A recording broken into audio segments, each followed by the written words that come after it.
I don't know what that was. Welcome back to the Cheddbits, and welcome back to our regularly scheduled segment. Wow, I practiced that saying, Anyways, it felt good to actually say the word kind of right for once. I mean, I feel good about it. Tell me how you feel down in the comments about me saying things right. Yeah, between this sweater and this chair, I feel like I'm starting to become a grandpa. Have some grandchildren sitting around me as I tell these stories. Because that's what I'm gonna do today. You can be my grandchild! This is so weird. So weird, but I love it. Ethan, put the picture up. That's me. Look at that little whippersnapper.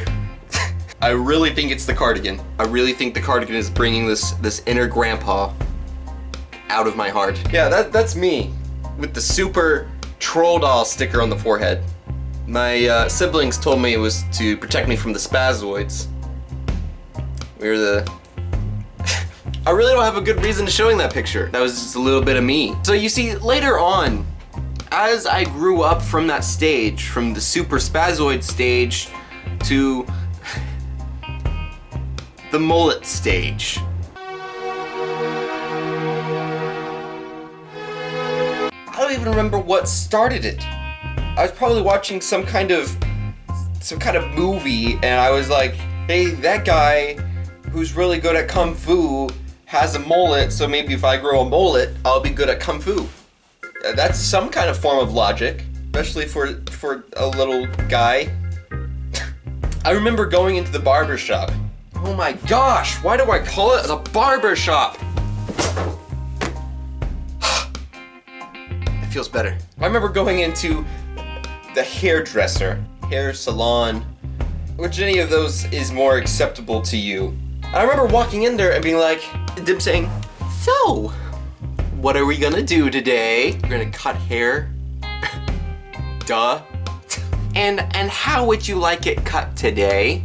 I remember sitting down in the chair with my backwards cape. Oh, I want it cut pretty short. Okay, off the top? Yes, off the top. Okay, how short do you want it on the side? Keep it short. I want it up, I want it high. Okay, now in the back, don't even touch it. And oh my gosh, it was so bad. It was so bad. It was bad. And then like, there was the weird like undercurl thing to like, if it hung on my shoulders, it like curled around my ears. The salon artist, the hair cutter, the person who cut your hair, the person who cut my hair, the lady who always had the scissors, after I would tell her, don't even touch it. Mother, is this all right? Are you gonna let your child do this? And my mom would always just give him the look like, just a part of his embarrassing childhood. And I would sit in the chair so proudly, yes, I am going to be embarrassing myself in the future. So that was my normal visit. But the time I'm gonna tell you about is not a normal trip. And it starts with knowing that at this time, my father was living in Memphis, Tennessee. We lived in Indiana. And so we were like, hey, Ethan, your birthday's coming up. Let's take a trip down to Memphis, see your father. We're gonna have a good old jolly time, and it's gonna be so much fun. You're gonna have your birthday in Memphis. Woo! Peace signs or victory signs if you're from Japan. Kawaii! We drive, it's like it's like 6 to 8 hour drive, you know, something not too harsh, but you know, just a little bit to, you know, something. And it's a great time. And we, you know, we ride bikes. It was really warm down there for the month of March. My birthday is in March. We spent the time down there. We rode some bikes. We saw the city. I ate some great barbecue, pulled pork, you know. And so here's the thing, right? Shut up. Thank you. Here's the thing though, right? Where my father lived, he had neighbors on both sides of him and behind him and across the street because, you know, it's a city and that's how normally little neighborhoods are set up. And to his right, when you walked out the front door, there was another house. In this house was an extremely nice guy. He was a great guy. Fantastic. He was super friendly, super nice, super talkative.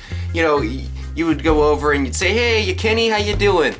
Now, what I'm about to say, I don't want you to like think anything other than the fact that for the rest later in the story, it applies, okay? But it's gonna sound, yeah, when I just say it like this. So, a man of darker complexion than I, which I know is hard to believe because it was about time for me to get a haircut. And at this point, it had grown to where it was just like my back was a little bit longer. So I pretty much had the helmet. He came over one night when we were sitting out on the porch. He was like, hey guys, how you doing? Hey, how's it going, everybody? And we just, you know, start talking for a little bit, and he talks about, you know, life and stuff and things I don't really remembered or probably cared about at that point because, you know, I was just a little kid just sitting out there waiting for his birthday to happen. And then it comes up that Kenny is a barber. This couldn't have gone any better. Like this is perfect. His dad knows a great place where he gets his hair cut at, and we're just gonna take him to that place, you know, and we're gonna get his hair cut. And Kenny's like, hold on. Little Whitey over there is gonna get his free haircut because it's his birthday. He's like, I've heard all my life that black people can't cut white people's hair. And we're like, yeah, I mean, sure, go ahead. My mom was all for it. My dad was like, sure, yeah, you know, it's not my hair. And so my mother and my father and my sister and I all go over to Kenny's house for the haircut. And it's so crazy to think about that this actually happened. It was like 9 o'clock at night, and like Kenny was just over here like throwing back some beers on my dad's porch, and they were just talking, and they were just all of a sudden decided, I'm gonna cut your son's hair. We walked through his house, and he has his whole setup in the back. You could tell he was a legit barber. He had, you know, he had the spinny chair and the towel thing that you put on the front of your face. I mean, not your chest and your body. The moment I knew something was going wrong, it wasn't the point that it was like, oh, this guy had been drinking a little bit. He's like happier and more upbeat than his normal self, which was always happy and upbeat, but like he was even more so. He was just like, grooving, he had a little bit of music going, and it was like a show, because my family was just sitting there, or standing there in the doorway, watching in. This is the moment I knew something was up. Always when I went to the salon, whenever I'd go to any haircutting place, first thing they grab was a bottle of water and a pair of scissors. They would spray and then do a little snippety snip. He didn't have that. He didn't have a spray bottle, and he didn't have a comb, and there wasn't a single pair of scissors anywhere. He picks up an electric razor, and he goes, I'm gonna make you look like Steven Seagal. I don't know who that is. He turns on the electric razor and just goes, I didn't even tell him what I wanted. He didn't ask. He was just like, I'm gonna make you look like Steven Seagal, and took off. Woo! Boy, that time, he was fast. But watching me in the mirror, like watching what was happening, it went by so slow. Not physically, just emotionally. A little bit damaging. When I was finished, he spun me around in the chair to face the mirror. Isn't that good? Isn't that good? You look like Steven Seagal. And then he turns around to my parents and he's like, don't you tell me black people can't cut white people's hair. I turned to look at my family, and they're all making the exact same face.